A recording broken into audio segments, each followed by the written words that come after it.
Hello friends, welcome to our YouTube channel. 16 जनवरी 2021 के MCQs ready है, तो चलिए स्टार्ट करते हैं। आज के 10 एमसीक्यूज के अंदर पहले 8 एमसीक्यूज जो है वो 14 तारीख के न्यूज़पेपर से है और बाकी के 2 एमसीक्यूज जो है वो आज के न्यूज़पेपर से है। First question, which of the following statement is or are correct about Pongal festival? First, it is an ancient harvest festival of South India. Second, it is mainly celebrated in Tamil Nadu after harvesting crops like rice, sugarcane, and turmeric. So let us see what is the correct answer for this. Correct answer is C, both 1 and 2.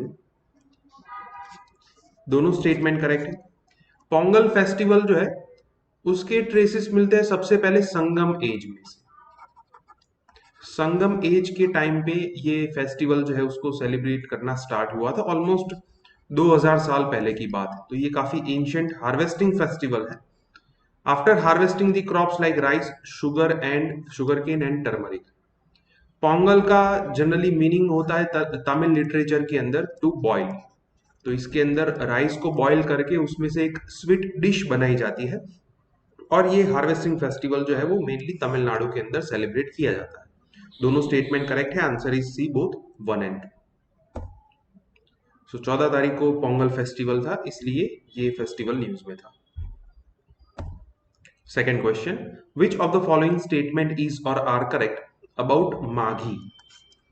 First, it is an occasion where Sikh community celebrate after harvesting crops like wheat. Second, Maghi Mela is held in Punjab in the month of Magh as per Nanak Shahi calendar. तो चलिए देखते हैं correct answer क्या होगा। Correct answer is B, second only, first is incorrect. ये माघी जो है वो ओकेशन है कि जिन 40 सिख सोल्जर्स ने गुरु गोविंद सिंह को प्रोटेक्ट करने के लिए जो मुगल आर्मी के खिलाफ जंग लड़ी थी 40 लोगों के द्वारा, और उसमें उन लोगों की डेथ हो गई थी, तो उनको कोमेमोरेट करने के लिए ये पर्टिकुलर माघी ओकेशन जो है वो मनाया जाता है, right. So it is not a harvesting festival of Punjab. ये गुरु गोविंद सिंह के लिए जो 40 सिख लड़े थे उनको याद करने के लिए ये ओकेशन मनाया जाता है। और उस दिन पे माघी मेला जो है वो पंजाब के अंदर होता है, और ये मेला जो है वो माघ महीना जो है वो नानक शाही कैलेंडर के मुताबिक ये अभी 14 जनवरी के दिन ये ओकेशन जो है वो सेलिब्रेट किया जाता है। So the answer is B, second only. तो यहाँ पे आप देख सकते हैं कि पंजाब गवर्नमेंट जो है उन्होंने इस पर्टिकुलर माघी डे को याद किया है। और ये जो बैटल लड़ा गया था मुगल सेना के खिलाफ उसका नाम है battle of Khidrana. Third question, which of the following pairs are matched correctly about various militant groups of north eastern states? First is ULFA और स्टेट दिया गया है आसाम, देन एनएससीएम और स्टेट है नागालैंड, एंड देन बीएलटीएफ और स्टेट है त्रिपुरा। तो चलिए देखते हैं करेक्ट आंसर क्या होगा।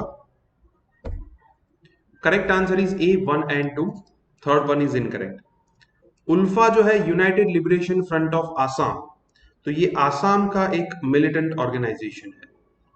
देन एनएससीएन जो है national socialist council of Nagaland, जिनकी मांग ये है कि नागालैंड को इंडिया में से सेपरेट किया जाए, तो वो नागालैंड का एक मिलिटेंट ग्रुप है। बीएलटीएफ जो है बोडोलैंड लिबरेशन टाइगर फोर्स, तो ये आसाम का ही एक मिलिटेंट ग्रुप है जो कि सेपरेट बोडोलैंड की डिमांड करने के लिए बनाया गया था।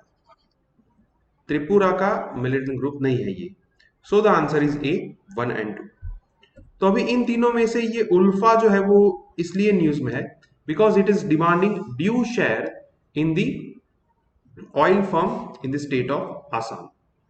तो उसके चलते उन्होंने गवर्नमेंट को ये कहा है कि हमको ये जो ऑयल फर्म है उसके अंदर ड्यू शेयर चाहिए, और उन्होंने बिहार के काफी एम्प्लॉइज को इसकी वजह से एब्डक्ट किया हुआ है। Fourth question, which of the following statement is or are correct?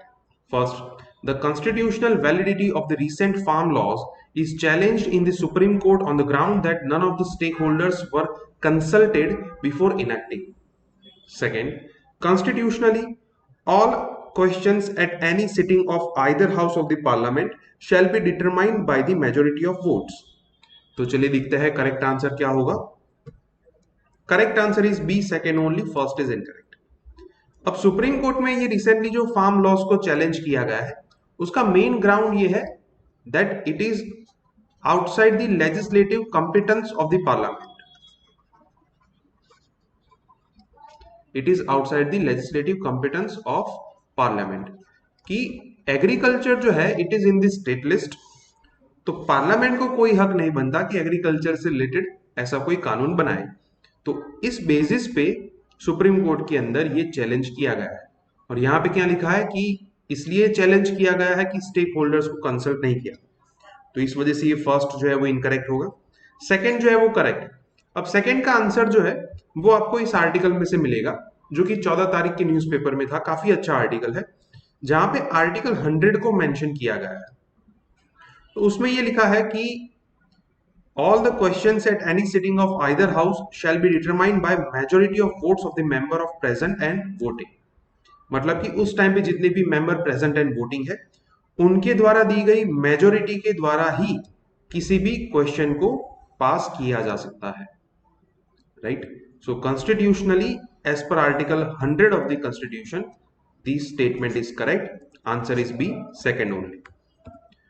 तो ये आर्टिकल जो है वो जनरली इस बारे में है कि कॉन्स्टिट्यूशनली ये फार्म लॉज जो है वो वैलिड है या नहीं.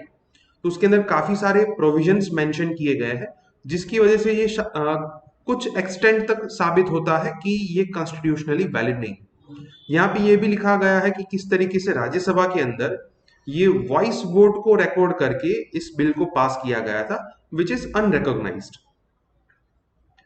काफी अच्छा आर्टिकल है. इसके ऊपर हम दो और क्वेश्चन देखेंगे. Fifth question, which of the following statement is or are correct. First, the constitution of India protects proceedings of parliament from judicial review. Second, the act of judicial review is open when it is deemed that the bill was not passed by both the houses as per the provisions of the constitution. तो चलिए देखते हैं correct answer क्या होगा. Correct answer is C, both 1 and 2 दोनों statement correct. ये दोनों statement के आंसर भी आपको इस आर्टिकल में से मिलेंगे जहां पे आर्टिकल 122 को मेंशन किया गया है जिसमें ये लिखा है कि it protects the proceedings of the house from judicial review. लेकिन ये प्रोटेक्शन कहां पे अवेलेबल है? This protection is available only when the proceedings are challenged on the irregularity of procedure. मतलब कि ये प्रोटेक्शन जो है अगर आपने प्रोसीजर के अंदर कोई इरेगुलरिटी की है तो ही पॉसिबल होगा. मतलब कि अगर प्रोसीजर ठीक से फॉलो नहीं हुई तो वहां पे जुडिशियल रिव्यू नहीं हो सकता. अगर आपने कॉन्स्टिट्यूशन में जो प्रोविजंस लिखे हैं उस प्रोविजंस को फॉलो नहीं किया तो वहां पे जुडिशियल रिव्यू हो सकता है. सो मतलब कि फर्स्ट स्टेटमेंट जो है वो करेक्ट होगा. सेकंड जो है वो भी करेक्ट है. As per article 100 of the constitution, sorry article 107 of the constitution, it says that a bill shall not be deemed to have been passed unless it has been agreed by both the houses. मतलब कि जब तक उस bill को दोनों house के द्वारा पास नहीं किया जाता तब तक उसके ऊपर जुडिशियल रिव्यू नहीं होता. सो दोनों स्टेटमेंट करेक्ट है. Answer is C, both 1 and 2. Sixth question, which among the following authority can deal with the political and legislative aspects of the parliamentary laws once decided legal and constitutional by the court? First, state legislatures, second, parliament, and third, Supreme Court. तो चलिए देखते हैं correct answer क्या होगा. Correct answer is C, second only. अब सवाल में यह पूछा गया है कि इनमें से कौन सी अथॉरिटी अगर एक बार किसी लॉ को कोर्ट जो है वो लीगल एंड कॉन्स्टिट्यूशनल डिक्लेयर कर दे तो कौन सी अथॉरिटी के पास ये पावर है कि उसके पॉलिटिकल एंड लेजिस्लेटिव एस्पेक्ट को डील कर सके. So it is only the parliament which can deal with the political and legislative aspects once the law is declared legal and constitutional. So the answer is C, both, sorry second only. ये answer जो है वो आपको इस paragraph में से मिलेगा. जहां पे ये कहा गया है कि अगर सुप्रीम कोर्ट इस पर्टिकुलर लॉ को कॉन्स्टिट्यूशनल डिक्लेयर करता है, लेकिन फिर भी इसके इम्प्लीमेंटेशन के बारे में और उसके जो लेजिस्लेटिव एस्पेक्ट है उसके अंदर चेंज करना है या नहीं, ये फाइनल अथॉरिटी किसकी होगी? पार्लियामेंट की होगी। Seventh question, the Makara Vilakku festival is associated with which of the following temple? Option A Brihadeeswara, option B Sabarimala, option C Lingaraj and option D Kailasanath. तो चलिए देखते हैं करेक्ट आंसर क्या होगा।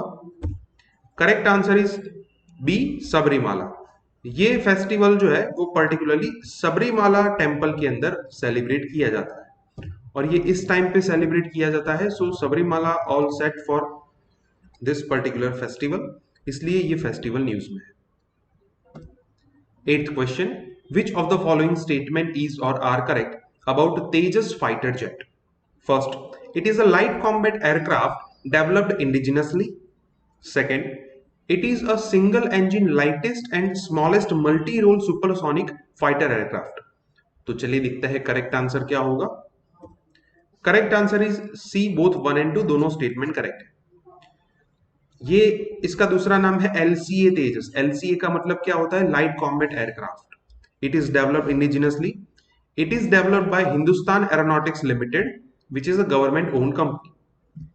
सेकेंड जो है वो भी करेक्ट है, इसके अंदर उसके कैरेक्टरिस्टिक्स दिए गए हैं। इसके अंदर सिंगल इंजन है, ये सबसे लाइटेस्ट एयरक्राफ्ट है, ये सबसे स्मॉलेस्ट एयरक्राफ्ट है और ये सुपरसोनिक एयरक्राफ्ट है। Supersonic determines the speed. अगर किसी पर्टिकुलर एयरक्राफ्ट की स्पीड 1 मैक से कम है, it is less than 1 mach, तो इसको कहते हैं सबसोनिक।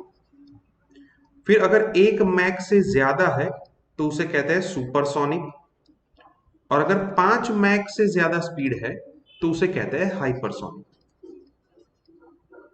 तो ये तेजस जो है वो सुपरसोनिक कैटेगरी में आता है।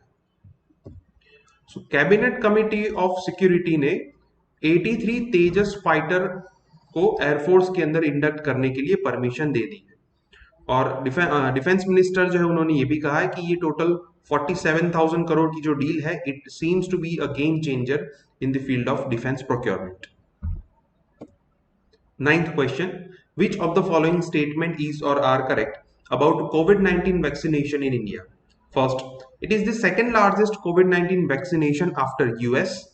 And second, those who are under 18 years and pregnant women are suggested not to register for vaccination. तो चलिए देखते हैं करेक्ट आंसर क्या होगा। Correct answer is B, second only, first is incorrect. ये कोविड-19 वैक्सीनेशन जो है वो जो आज से स्टार्ट होने वाला है 16 जनवरी से, it is the largest vaccination programme in the world. ये आज के न्यूज़पेपर के फ्रंट पेज पे आपको मिलेगा, world's largest vaccination programme begins today. तो ये इंडिया का जो प्रोग्राम है, it is the world's largest programme.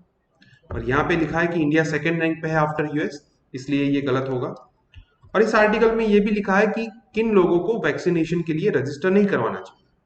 तो those who are below 18 years of age, pregnant and lactating women, people with history of allergic reaction to COVID-19 vaccine, तो उनको second dose नहीं दिया जाएगा। और किन को परमिशन दी गई है वो भी यहाँ पे लिखा गया है। तो ये आज से वैक्सीनेशन स्टार्ट हो रहा है, तो अगले 2-4 दिन तक ये न्यूज में होने की संभावना है। 10th question, the impeachment of president in Indian constitution is borrowed from which of the following country? Option A USA, option B Japan, option C Australia and option D Russia. तो चलिए देखते हैं correct answer क्या होगा। Correct answer is A, USA.